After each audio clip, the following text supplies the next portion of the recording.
My name's Laura, and I'm the younger of two sisters in what you might call a blended family. But blended implies some kind of harmony, and let me tell you, there wasn't much of that growing up. My mom had been married before, to some guy who died when my half-sister was 5. Then she met my dad, they got hitched, and pop.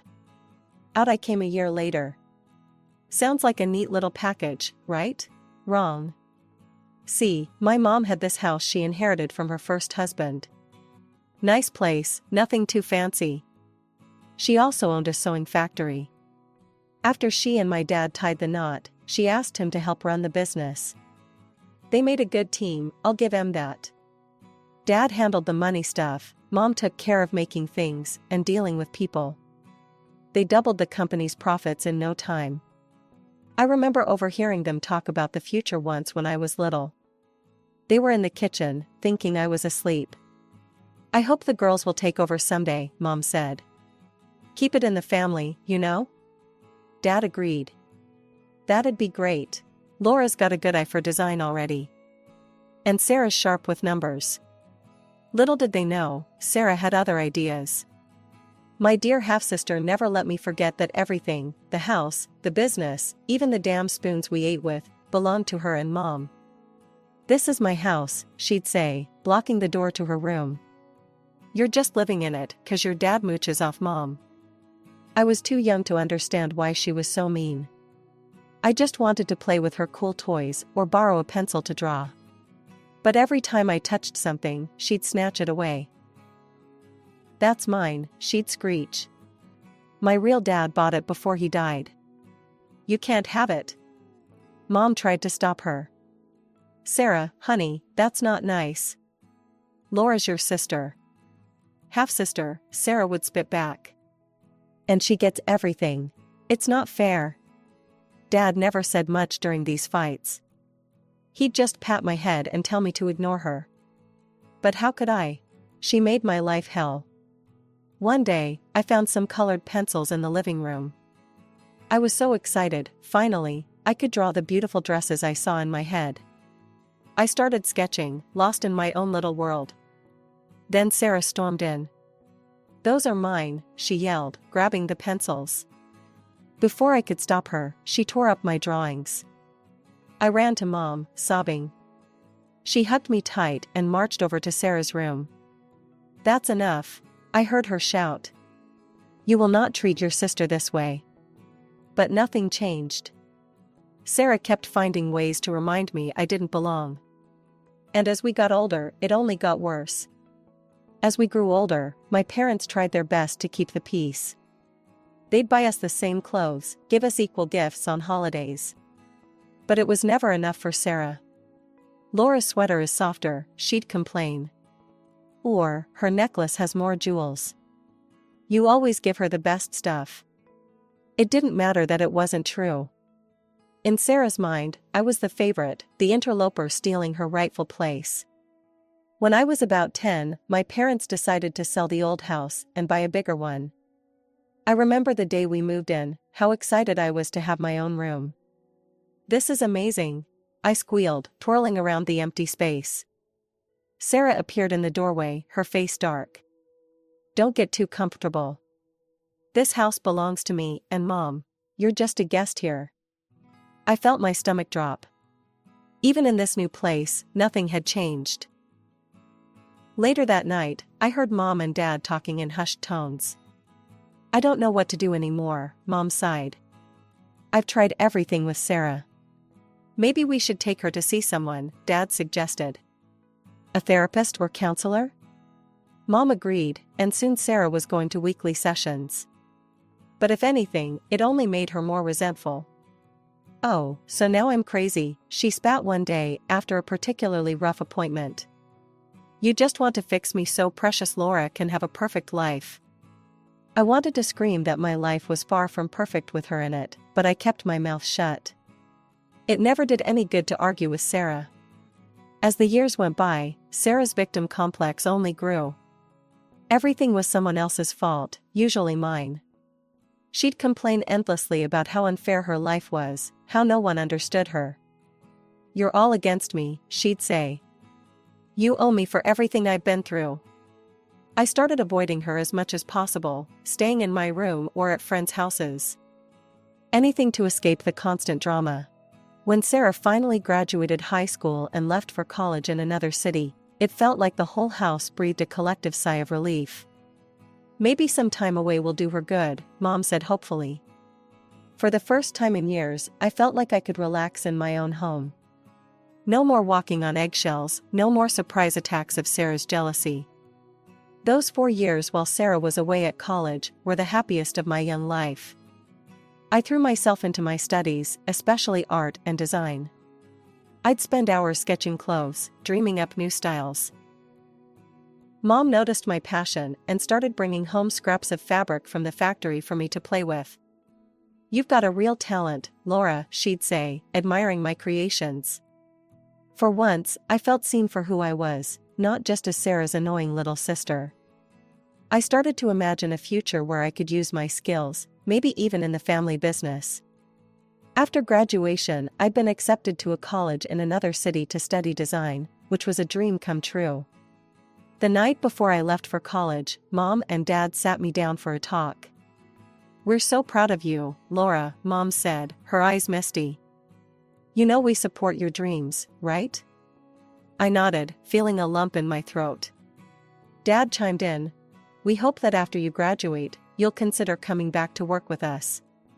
Your designs could really take the company to the next level." I promised to think about it, but honestly, I was eager to spread my wings.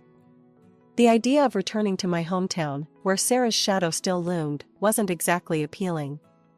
College life was everything I'd hoped for and more. It was during my second year that I met him. Jason. He was a few years older, working on his master's in business. We bumped into each other at a campus coffee shop, quite literally. I spilled my latte all over his shirt. We got to talking, and before I knew it, hours had passed. Jason was funny, smart, and actually listened when I talked about my designs. We started dating soon after.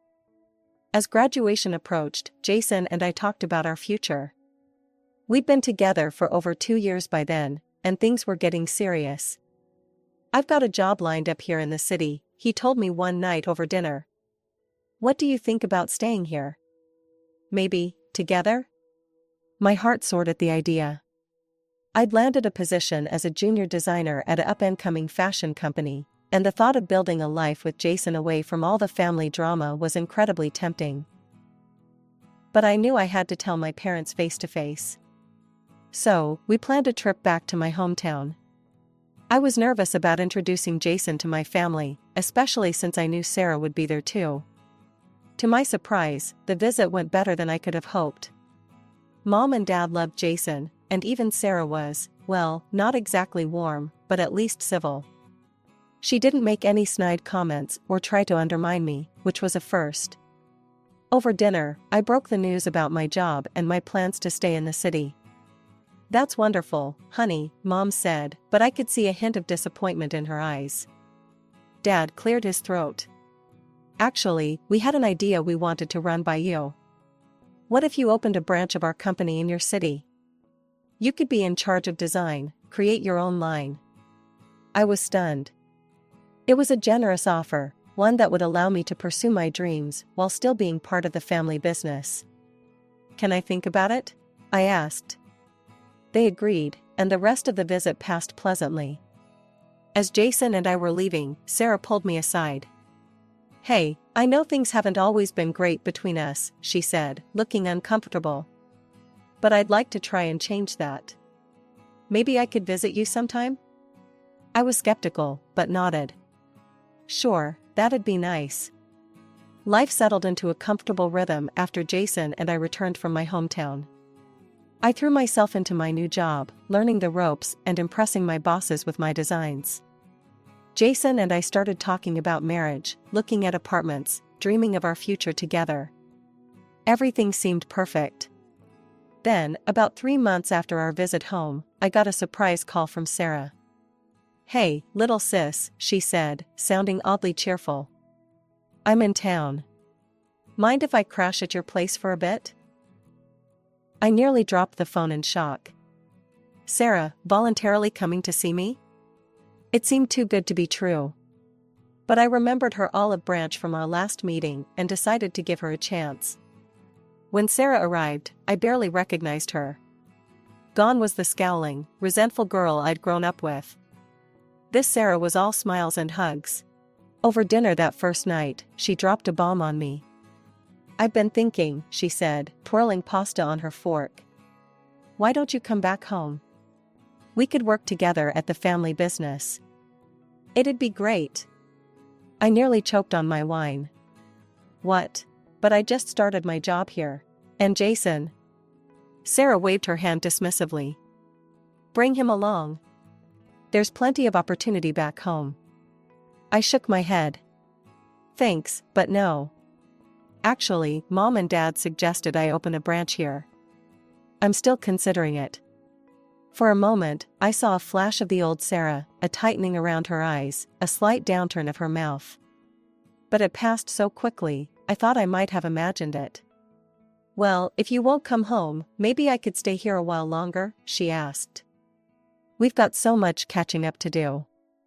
Against my better judgment, I agreed. And to my surprise, living with Sarah wasn't the nightmare I'd expected. She was helpful, even taking over most of the household chores. We'd stay up late, talking about our childhood, laughing over shared memories. It felt like I was finally getting the sister I'd always wanted. One night, over a bottle of wine, Sarah brought up the idea of us working together again. "What if we opened that branch together?" she suggested. "You handle the design, I'll do the business side. We'd make a great team." The idea was tempting. Despite our rocky past, Sarah and I had been getting along so well. And having her business acumen could really help get the new branch off the ground. "Let me think about it," I said, not wanting to commit just yet. As the weeks passed, Jason started coming over more often. At first, I was nervous about how he and Sarah would get along, given our history. But to my relief, they seemed to hit it off. I'd come home from work to find them laughing over inside jokes, or deep in discussion about some business concept. It warmed my heart to see two important people in my life getting along so well. Jason and I set a date for our wedding, just 6 months away. I designed the invitations, carefully curated the guest list, and agonized over every detail of the menu and decorations. Sarah was there every step of the way, offering suggestions and support. Meanwhile, Jason and I had decided to open the branch of my family's company after the wedding. Sarah and I spent many evenings discussing our plans, getting more excited with each conversation. "We're going to make an amazing team," Sarah said one night, clinking her wine glass against mine. 2 months before the big day, I was juggling work, wedding prep, and future business plans. Life was hectic, but wonderful. Then came the call that changed everything. "Laura, it's Dad," his voice sounded strained over the phone. "Your mother, she's not well. She's been feeling poorly for a while, but you know your mother, always putting on a brave face." He paused, and I could hear the worry in his silence. "I'm struggling to keep up with everything, the business, the house." I didn't hesitate. "I'm coming home. Right now." When I told Sarah, she sighed. "I wish I could come with you, but I've got some important meetings I can't reschedule." I was surprised by her reluctance, but didn't push it. "It's okay. I'll keep you updated." The situation at home was worse than I'd imagined. Mom looked pale and fragile, nothing like the vibrant woman I remembered. The doctor's diagnosis was devastating, a tumor, requiring immediate surgery. I threw myself into action, taking over household chores, helping Dad with the business where I could, and most importantly, being there for Mom. I arranged to work remotely, squeezing in design work between hospital visits and home care. The days blurred together in a haze of worry and exhaustion. But finally, there was good news: the surgery was successful, and Mom was recovering well. Through it all, I tried to stay connected with Jason. We'd video chat daily at first, his face a comforting presence on my screen. "How's your mom doing?" he'd ask, his brow furrowed with concern. "Better today," I'd reply, forcing a smile. how are things there? Is Sarah behaving herself? He'd laugh and assure me everything was fine, but as the days passed, our conversations grew shorter and less frequent. I told myself it was just the stress of the situation, that things would go back to normal once I returned home. But a month into my stay, the video calls stopped altogether. My messages went unanswered. The silence was deafening.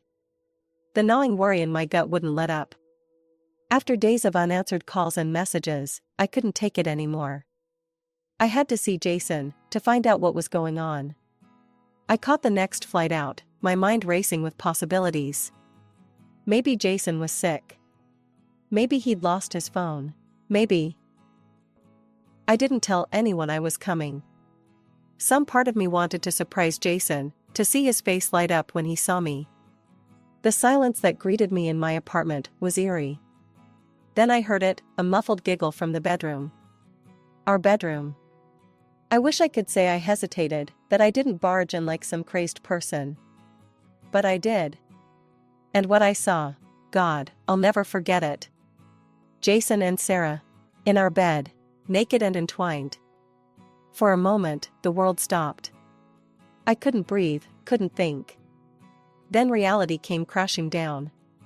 What the hell? I screamed, my voice breaking. They jumped apart, but neither looked particularly ashamed. If anything, they looked relieved. Laura, Sarah said, wrapping the sheet around herself. We didn't expect you back so soon. I couldn't believe what I was hearing. You didn't expect? Are you kidding me? That's all you have to say? Jason at least had the decency to look uncomfortable. Sarah stood up, still clutching the sheet. Look, sis, these things happen. Jason and we're in love. I felt like I'd been punched in the gut. In love? You've known each other for what, a few months? Sometimes you just know, Jason said, reaching for Sarah's hand. We didn't mean for this to happen, but... But what? I interrupted. You just accidentally fell into bed together? Sarah smiled sweetly. Laura, you should be happy for us. In fact, we were hoping you'd understand. Maybe even, let us use your wedding plans? I stared at her, uncomprehending. What? Well, everything's already paid for, she explained, as if talking to a child. It seems a shame to waste it. We could celebrate our engagement instead. I don't remember leaving the apartment. I don't remember the trip back to my parents' house. I just remember collapsing into my childhood bed, sobbing until I had no tears left. Mom and Dad found me like that. They didn't push, just sat with me until I was ready to talk. When I finally told them everything, Dad's face turned red with anger. Mom just looked sad. I'll call her, Dad said, reaching for his phone. This ends now. The conversation was short and brutal. I could hear Sarah's voice, shrill and defensive, through the speaker. Of course you're taking her side, she yelled. You always have. Well, guess what? For once, I'm the one who got chosen. How does it feel, Laura? Dad's voice was cold. Sarah, if you go through with this, you're no longer part of this family. Do you understand? There was a pause, then Sarah's voice, dripping with venom, fine. I don't need you anyway. I've got Jason now. The line went dead. Mom pulled me into a hug, her still fragile body shaking with sobs. I'm so sorry, sweetheart, she whispered. I'm so sorry. I clung to her, feeling like a little girl again. But I wasn't a little girl anymore. I was a woman who'd just had her heart ripped out by the two people she should have been able to trust most in the world. The days following the revelation of Sarah and Jason's betrayal passed in a blur. One moment, I'd be curled up in bed, unable to face the world. The next, I'd be researching lawyers, ready to sue them for every penny I'd spent on the wedding. It was during one of these angry research sessions that my phone rang. An unknown number. Hello? I answered warily. Laura? It's Margaret, Jason's mother. I nearly hung up, but something in her voice stopped me. She sounded devastated. I don't know what to say, Margaret continued. We're so sorry, dear. So very sorry. I listened in stunned silence as she poured out her heart. How shocked and disappointed they were in Jason. How they'd always thought of me as a daughter. How they couldn't believe Sarah could do this to her own sister. We want to make this right, Margaret said finally. We know it won't fix everything, but we'd like to reimburse you for all the wedding expenses. True to their word, a check arrived a few days later, covering every last expense. It was a weight off my shoulders I hadn't even realized I was carrying. As the date of what would have been my wedding approached, I made a decision. I couldn't go back to the city, not yet. There were too many memories, too much pain. Would it be okay if I stayed here for a while? I asked Mom and Dad over dinner one night. Maybe work for the company? They exchanged a look, then Dad smiled. We were hoping you'd say that. We could use your talents, especially in design. And just like that, I had a new direction. I threw myself into work with a fervor that surprised even me. Every sketch, every design, was a middle finger to Sarah and Jason. Look what you gave up, I thought bitterly. Look what you lost. The day of Sarah and Jason's wedding came and went. We didn't attend, of course. I spent the day locked in my office, working on a new line of youth clothing I'd been dreaming up. Months passed. My design started gaining traction. The youth line was a hit, bringing in a whole new demographic of customers. Within a year, I'd helped increase the company's turnover by $1 million. Sarah and Jason? They were dead to me. I didn't think about them, didn't wonder what they were doing or if they were happy. They'd made their choice, and I'd made mine. 3 years passed in a blur of fabric swatches, design meetings, and growing success. I'd thrown myself into work, using my pain as fuel to drive our family business to new heights. Our company had become a major player in the fashion industry, and I'd made a name for myself as an innovative designer. One balmy summer evening, I was having dinner with Mom and Dad at their place. We were laughing over some silly memory when the doorbell rang. Dad frowned. Are we expecting anyone? I shook my head, a strange feeling of unease settling in my stomach. Mom went to answer the door, and suddenly the air was filled with a voice I hadn't heard in years.